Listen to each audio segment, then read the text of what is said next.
Bismillahirrahmanirrahim. Assalamualaikum warahmatullahi wabarakatuh.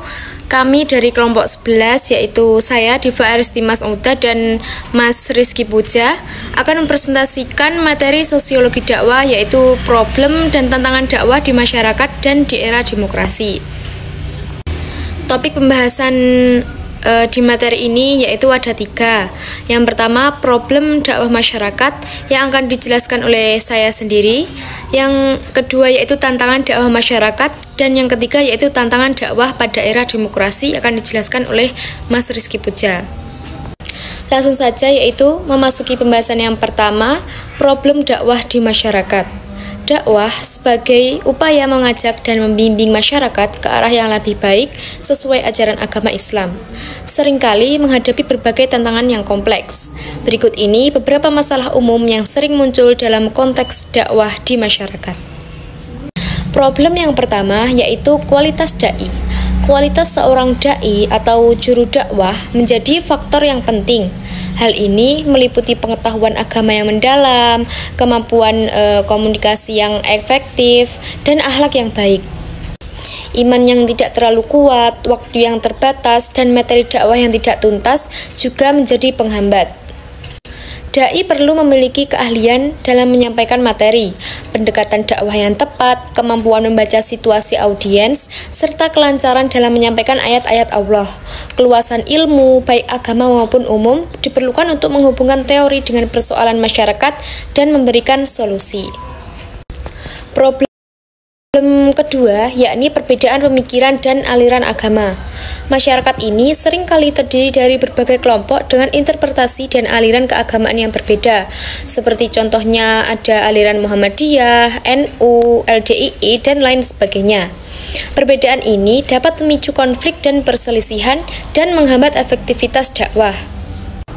Dakwah yang mencoba memaksakan suatu interpretasi tertentu dapat menimbulkan penolakan dan perpecahan. Nah, sebagai seorang dai, fokus pada kesepakatan bersama saja dalam hal yang bisa dijadikan titik persamaan. Tanamkan sikap bahwa semua adalah sesama umat Islam dengan tujuan yang sama, yaitu beribadah kepada Allah Subhanahu wa Ta'ala. Yang ketiga yaitu gaya dakwah dai yang tidak tepat sasaran. Metode dan gaya dakwah yang digunakan mungkin tidak sesuai dengan karakteristik dan kebutuhan audiens. Misalnya, penggunaan bahasa yang terlalu tinggi atau pendekatan yang terlalu kaku dapat membuat dakwah terasa tidak relevan atau tidak menarik. Kurangnya pemahaman psikologi dapat menyebabkan dakwah tersebut juga tidak efektif. Sehingga sebagai dai kita harus memperhatikan kondisi audiens.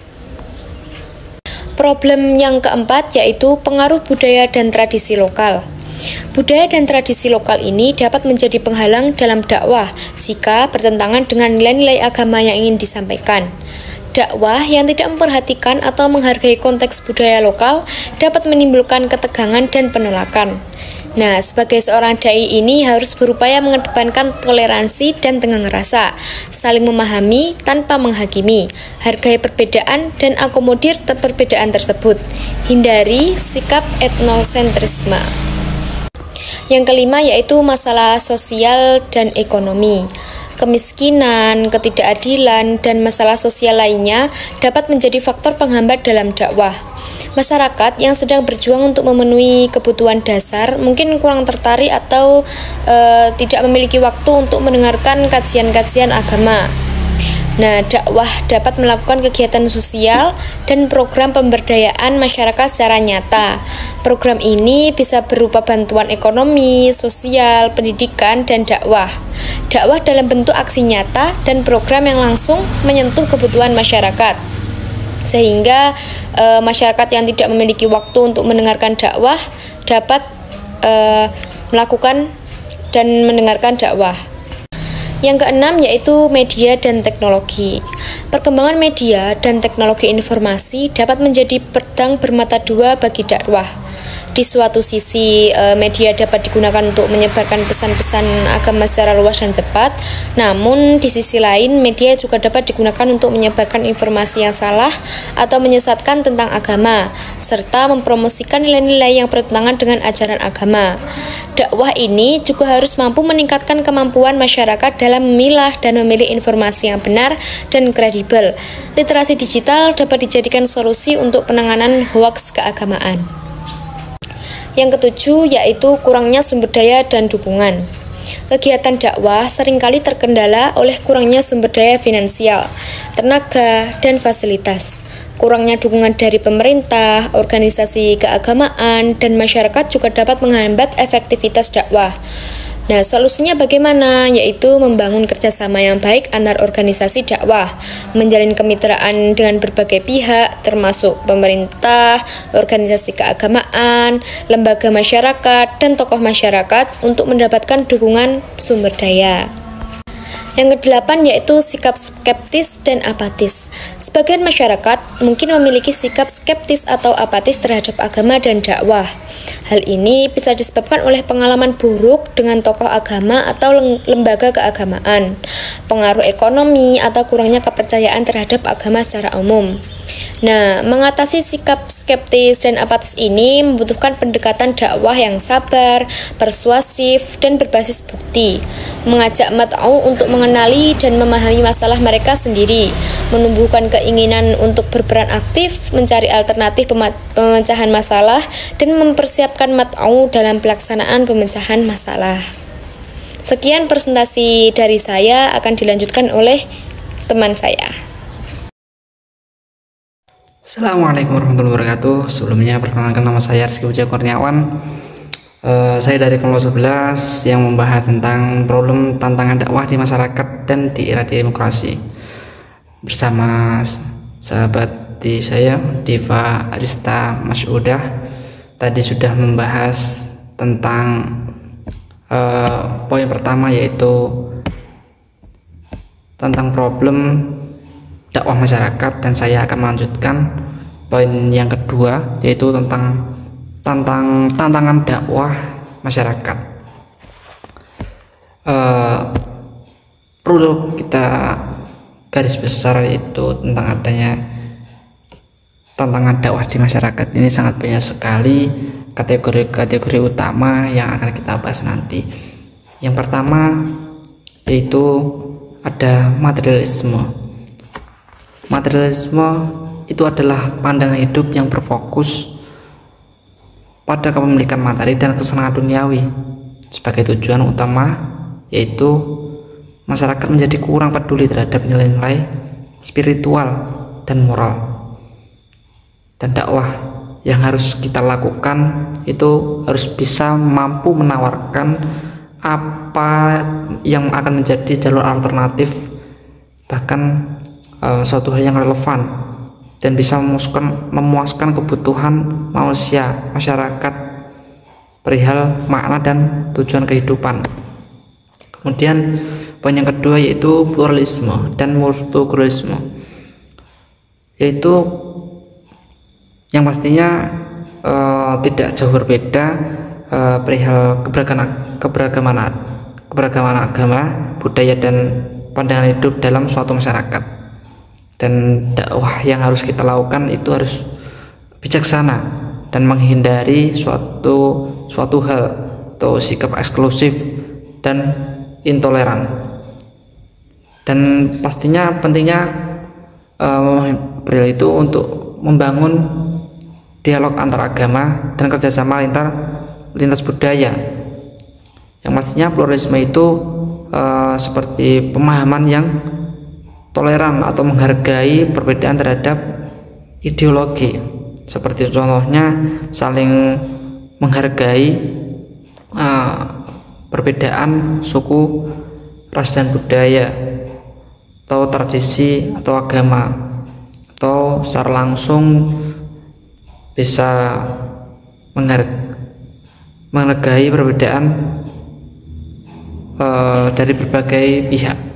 Dan multikulturalisme itu adalah suatu pemahaman yang menghargai itu secara langsung di etnik, ras, bahasa, dan budaya. Kalau pluralisme itu tadi perihal juga pluralisme itu tadi dari ras, tradisi, dan agama. Tapi kalau multikulturalisme itu dari etnik, bahasa, dan budaya. Seperti contohnya menghargai agama Islam ketika agama lain yang ketika beribadah menghargai secara langsung, atau menghargai pikiran-pikiran dalam berbagai pihak yang berbeda atau orang lain kita hargai. Kemudian poin yang ketiga yaitu teknologi dan informasi. Teknologi dan informasi ini suatu hal utama, terutama internet dan media sosial. Dan teknologi dan informasi ini mendapatkan dua dampak negatif dan dampak positif. Seperti halnya dampak positif itu memudahkan penyebaran informasi agama, memperluas jangkauan dakwah, dan memungkinkan interaksi global. Dan pentingnya untuk meningkatkan literasi masyarakat itu guna untuk memahami perihal penyalahgunaan yang diketahui oleh masyarakat ketika memberikan edukasi kepada masyarakat dalam menerima pesan dalam keagamaan. Dan bahayanya ketika tidak tahu itu ketika ada pengaduan terhadap konten-konten radikalisme kan membahayakan juga. Jadi teknologi dan informasi ini sangatlah penting untuk kita pahami bersama. Kemudian poin yang keempat yaitu radikalisme dan ekstremisme, yaitu ideologi ekstremisme ya. Radikalisme dan ekstremisme, ideologi dan tindakan yang mengatasnamakan agama untuk mencapai tujuan politik dengan cara kekerasan dan intoleran. Sangat jelas sekali radikalisme sudah saya bacakan tadi perihal adanya tujuan politik dengan cara kekerasan yang pastinya juga merusak dalam berbagai citra agama dan memecah belah masyarakat pastinya, dan mengancam keamanan nasional.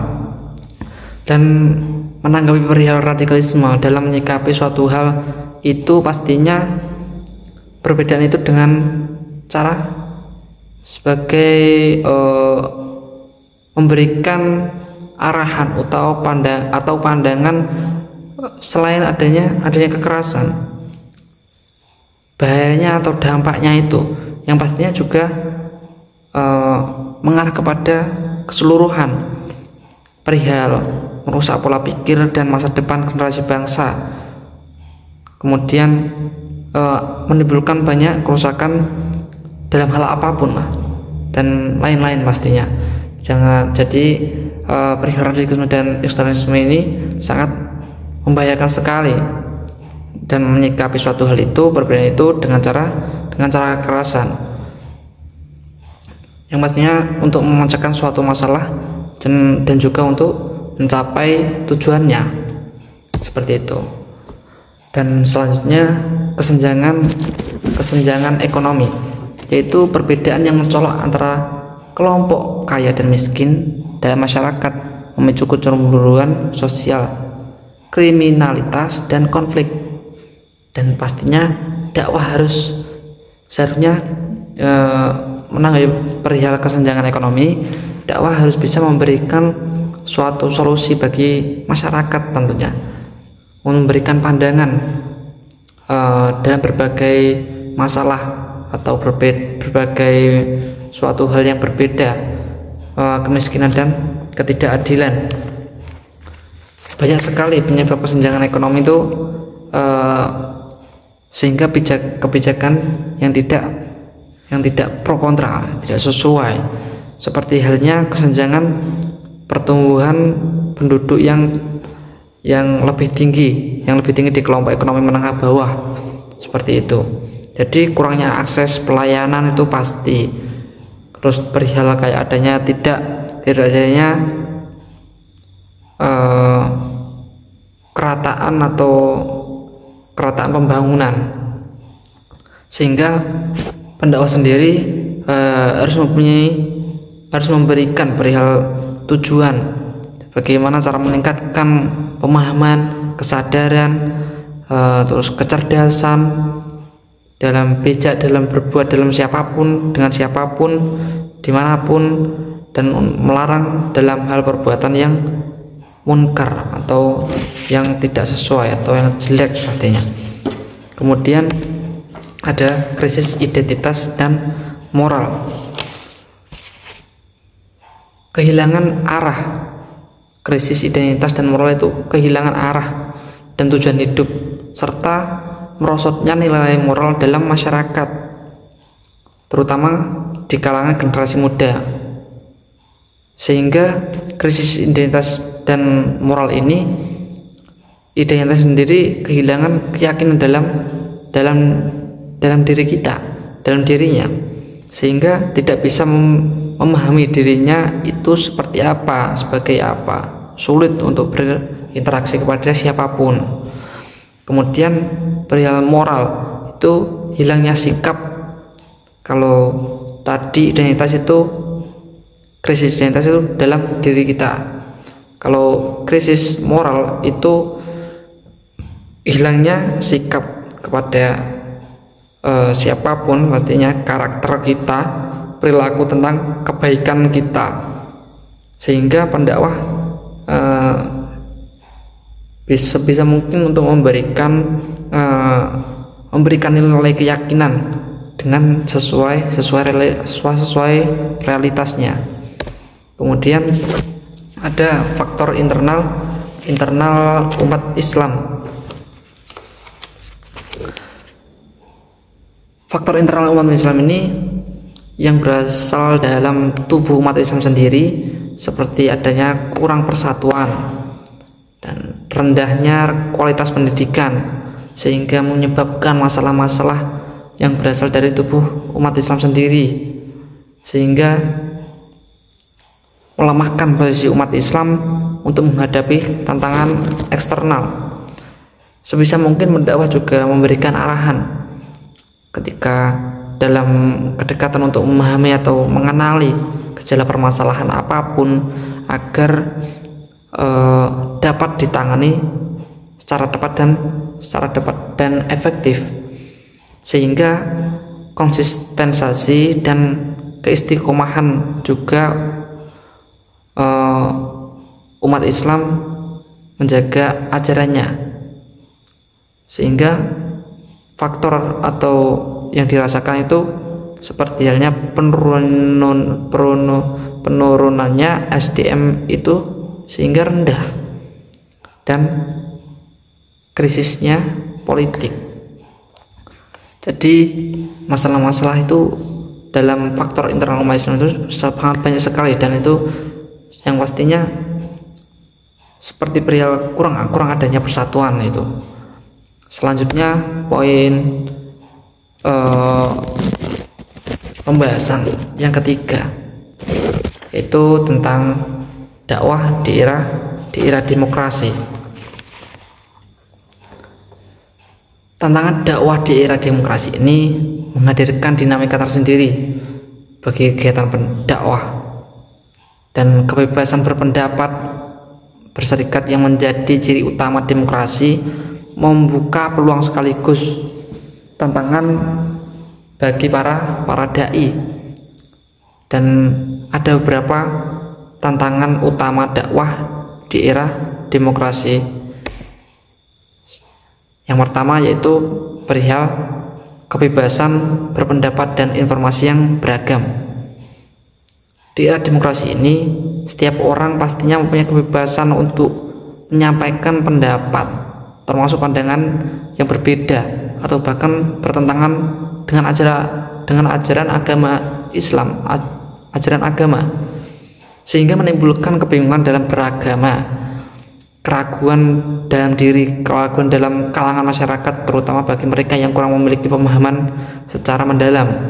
Selain itu juga informasi dalam berbagai sumber yang tidak jelas dalam media sosial, isu-isu yang bisa menyebabkan para masyarakat itu menimbulkan keraguan, seperti adanya berita-berita hoax, berita palsu, ujaran kebencian, dan konten-konten negatif lainnya yang dapat merusak moral dalam masyarakat sendiri, yang pastinya juga meliputi adanya konflik internal dengan adanya perpecahan atau perselisihan dalam persatuan umat tersendiri. Dan persaingannya itu juga sangat kuat sekali dalam ranah yang sama. Kemudian poin yang kedua yaitu politik dan polarisasi masyarakat. Di dalam era demokrasi ini, agama seringkali digunakan untuk alat politik untuk meraih dukungan atau kekuasaan tersendiri, dan pastinya itu juga untuk kepentingan tersendiri dalam suatu identitas. Dan bahwasanya untuk menanggapi perihal itu, pendakwah juga harus ikut serta memberikan kepemahaman dan menengahi adanya terjebaknya dalam politik identitas dapat kehilangan objektivitas dan kredibilitasnya di mata masyarakat. Selanjutnya yaitu kebebasan berpendapat, kebebasan ekspresi dan kritik agama. Di era demokrasi ini pastinya kebebasan berekspresi memungkinkan adanya kritik terhadap agama, bahkan penghinaan terhadap simbol-simbol agama, dan itu juga menimbulkan kemarahan dan reaksi keras di antara umat beragama. Yang pastinya kebebasan berekspresi menimbulkan suatu hal baru, entah apapun itu, untuk memberikan jalan yang positif. Ketika dakwah juga memberikan suatu hal penguatan ideologisasi juga. Selanjutnya liberalisme ekonomi dan kesenjangan sosial. Di era demokrasi seringkali diiringi dengan liberalisme ekonomi yang dapat memperlebar kesenjangan sosial antara kaya dan miskin, dan hal ini dapat menimbulkan frustasi dan kemarahan di kalangan masyarakat dan kurang mampu yang rentan terhadap radikalisme dan ekstremisme.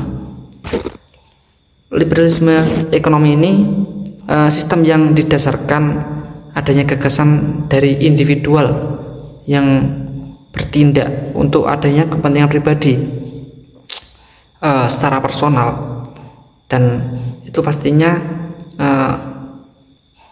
sangat memperlebar kesenjangan sosial antara kaya dan miskin itu. Sepertinya yang kaya akan tetap semakin kaya, dan yang tidak mempunyai yang miskin itu akan lebih murka juga. Selanjutnya yaitu poin terakhir, itu ada globalisasi dan pengaruh budaya asing. Bahwasanya di era demokrasi ini juga mementingkan membuka pintu bagi masuknya budaya asing yang dapat mempengaruhi nilai gaya hidup masyarakat. Dalam berbagai budaya asing itu memungkinkan bertentangan dengan ajaran agama Islam, ajaran agama dan nilai luhur bangsa. Globalisasi pengaruh ini juga dapat berdampak positif dan negatif pastinya, yaitu perihal terkikisnya nilai budaya asli atau upacara adat kesenian tradisional dan bahasa daerah, sehingga hilangnya sifat untuk kekeluargaan dan saling berinteraksi, gotong royong, dan cara untuk memberikan atau memberikan masukan melestarikan dan memperkuat dengan membuat kegiatan tentang apapun yang berdampak dalam keseluruhan, seperti halnya festival budaya, terus adanya mengadakan forum untuk memberikan penguatan ideologisasi perihal tentang sejarah.